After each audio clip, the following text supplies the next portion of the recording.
Nossa, será que eu tô no caminho certo? Eu acho que eu tô perdido, gente. Oi, sabe o que é, pessoal? Eu tô indo pra uma reunião num lugar que eu nunca fui. Por isso eu tô meio tenso, mas ainda bem que eu tenho o GPS, né? Esse é um aparelhinho bem confiável. Afinal, a base do funcionamento do GPS é a matemática. Não sabia? Ah, mas então eu vou te explicar. E começo relembrando o plano cartesiano, que é aquele sistema utilizado para representar pontos em um plano. Nesse plano, utilizamos dois eixos orientados que se cruzam no ponto zero, o eixo das abscissas e o eixo das ordenadas, denominados também eixo X e eixo Y. Os valores positivos de X ficam à direita e os negativos à esquerda do ponto zero. Da mesma maneira, os valores positivos de Y ficam acima do ponto zero e os valores negativos abaixo desse ponto zero. Os pontos do gráfico são determinados pelos pares ordenados, onde uma coordenada do eixo X é relacionada a uma coordenada do eixo Y. E aí, lembrou o que é plano cartesiano?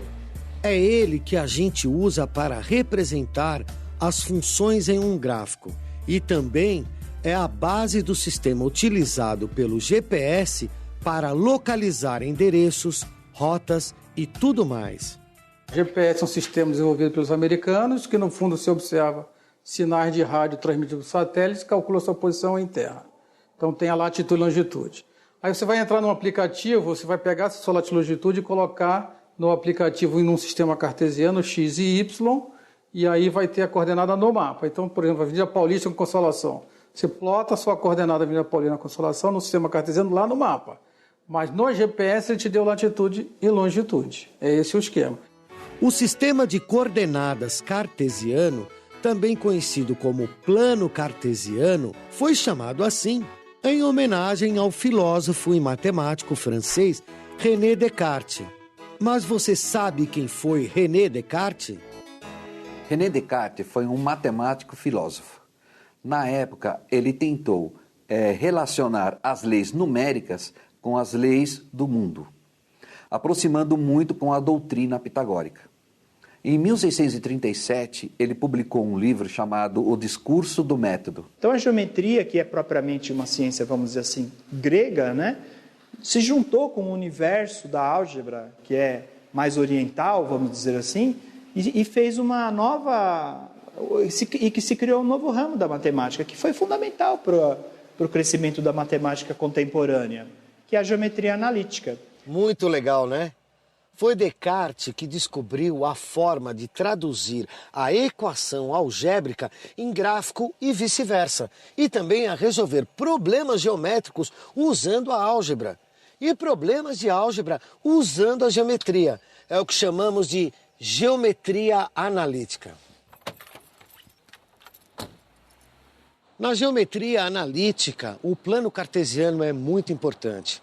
É através dele que as coordenadas algébricas podem ser representadas graficamente. As regiões que ficam entre os eixos no plano cartesiano são chamadas de quadrantes. O primeiro quadrante é a região que fica entre os valores positivos de x e os positivos de y. Já o segundo quadrante é a região que fica entre os valores positivos do eixo y e os negativos do eixo x. A região que corresponde ao terceiro quadrante é a que está entre os valores negativos de x e os valores negativos de y. E o quarto quadrante é a região que fica entre os valores negativos de y e os positivos de x. Apenas observando os pares ordenados que estão situados no plano cartesiano, por meio dos seus sinais, dá para verificar em que quadrante ele se encontra. Por exemplo, se eu pego o par ordenado menos 2 e 5, eu posso verificar que o x é negativo e o y é positivo. Essa disposição me indica que esse ponto está no segundo quadrante. De outra forma, eu posso pegar o ponto 5 e menos 2, onde o x é positivo e o y é negativo. Isso me indica que esse ponto está no quarto quadrante. É aqui. Só que eu cheguei adiantado, né? É que eu tava com medo de me perder no caminho e acabei chegando adiantado. Bom, sabe o que eu vou fazer? Eu vou dar uma olhada aqui no GPS para ver se tem um lugar aqui perto que eu posso tomar um café, um suco. Quer ver? Se eu seguir reto nessa direção, tem um lugar aqui perto. Será que está longe? Ah, está aqui a distância. 900 metros. Não é muito não. Eu vou a pé mesmo.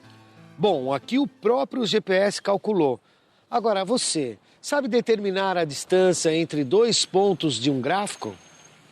Vamos imaginar dois pontos no plano cartesiano A e B, com coordenadas XA, YA, XB, YB.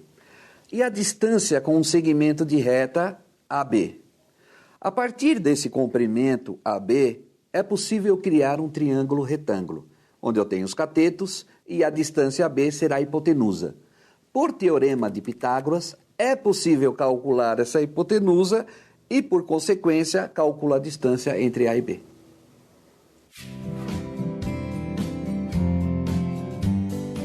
Você sabe o que eu acho mais interessante na matemática? Que ela faz a gente pensar, incentiva a criatividade, o raciocínio lógico. E a mente se exercita muito quando a gente tenta resolver um problema matemático. E problemas matemáticos estão por toda parte.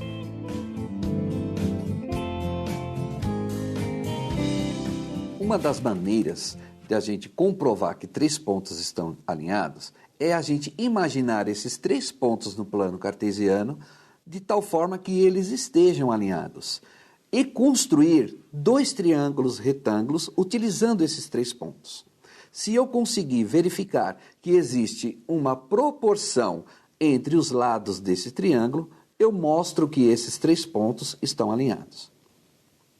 Um outro método para comprovar o alinhamento entre três pontos num plano cartesiano é o método da multiplicação cruzada da matriz.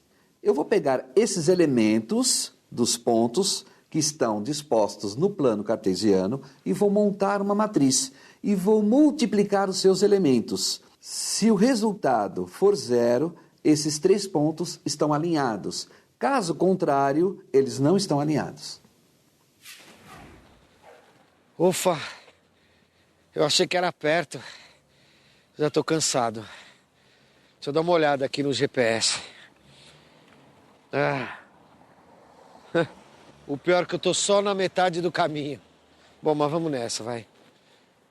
Para determinar as coordenadas de um ponto médio entre dois pontos dado no plano cartesiano, eu vou proceder da seguinte forma. Dado o ponto A, XA, YA, ponto B, XB, YB, eu vou determinar M por meio da soma das coordenadas de XA mais XB dividido por 2, eu encontro o XM. Somo YA mais YB e divido por 2, eu encontro o YM. Encontrando esses dois valores, eu encontro a coordenada M, que é o ponto médio entre A e B. Quer saber de uma coisa? Eu vou ter que esperar lá perto do prédio mesmo, senão eu vou chegar atrasado. Sabe uma outra coisa que eu estava pensando? A gente já viu como determinar a distância entre dois pontos e verificar o alinhamento entre três pontos e determinar o ponto médio de um segmento de reta, né? Mas se a gente conhece dois pontos de uma reta e quiser determinar outros pontos da mesma reta, como é que eu faço? Vamos imaginar no plano cartesiano dois pontos e uma reta que passa por esses dois pontos. E infinitos pontos além desses dois pontos A e B. Existe um ponto genérico, XY, que faz parte dessa reta.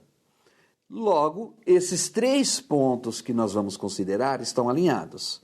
Eu posso determinar uma lei matemática ou uma equação que representa essa reta por meio da multiplicação cruzada de matriz. Quando eu faço esse método, eu vou encontrar uma reta do tipo ax mais by mais c igual a zero, já que esses 3 pontos estão alinhados. Tendo essa equação, eu posso encontrar qualquer ponto pertencente a essa reta. Pois é, mas nem só de retas vive a geometria analítica. Também é possível representar uma ou mais circunferências a partir de equações. Você duvida? Uma circunferência também pode ser representada no plano cartesiano. Logo, ela vai ter uma equação que a represente. Vamos imaginar um ponto C, que é o centro dessa circunferência, com a coordenada XY, mas vamos chamar de A e B, minúsculo. E um raio que a sua extremidade vai ser um ponto XY que pertence ao contorno dessa circunferência. Esse raio, eu posso construir um triângulo retângulo. E o raio vai ser a hipotenusa desse triângulo retângulo.